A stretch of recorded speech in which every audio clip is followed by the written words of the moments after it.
quick question. How many people in here actually like to read, like just for pleasure at all? Anyone? A few people? Here and there. All right, that's cool.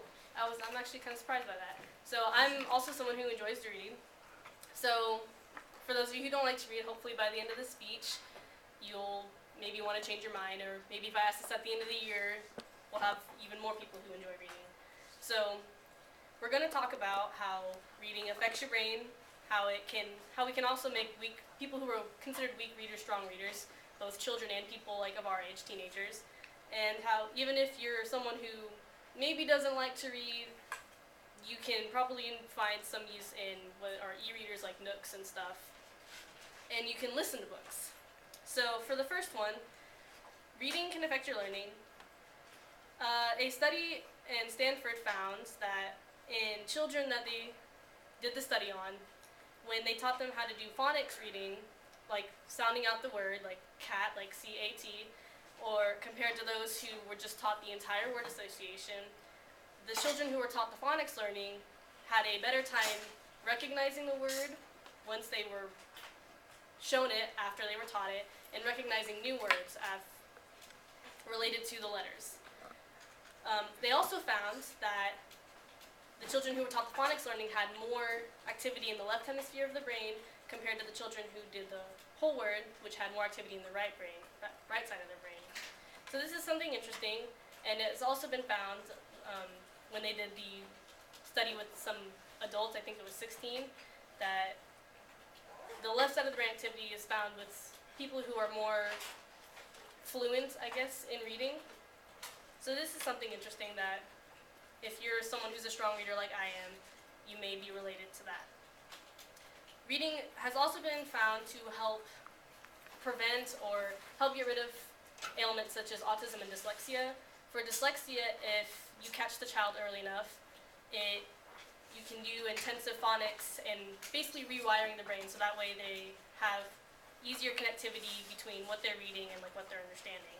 And for autism, it's a little less conclusive, but it has been found that the white matter in the brain has been shown to improve with this intensive remediation and can help basically the child connect more of what they're reading with other activity in the brain. So obviously, not everyone is a strong reader, so to fix this, as I've said, with children, you can do an intensive remediation with phonics and word association, but for those of us who are our age, like teenagers, there's something that, another group has done where they basically take you out and kind of reteach you again.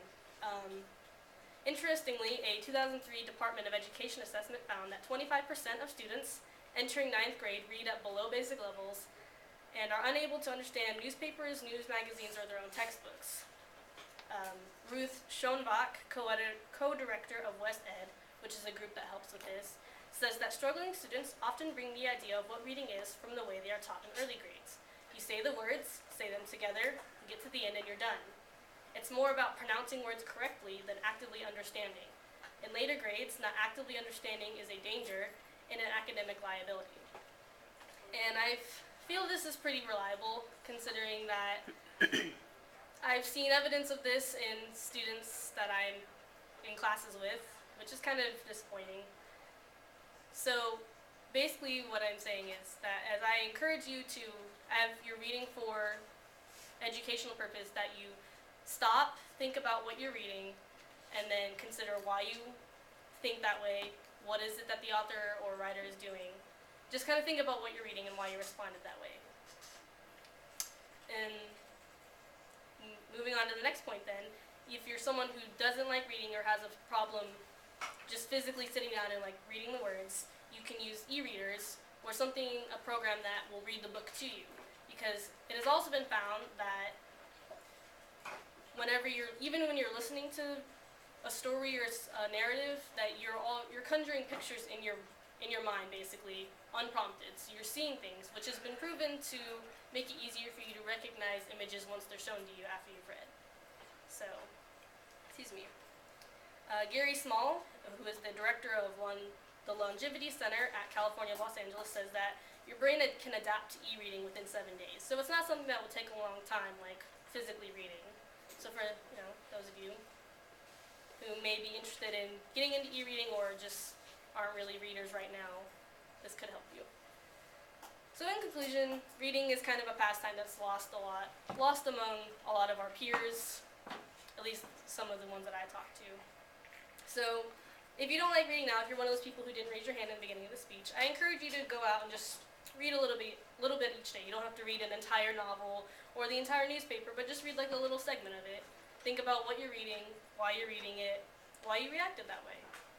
And just remember that reading is to the mind what exercise is to the body.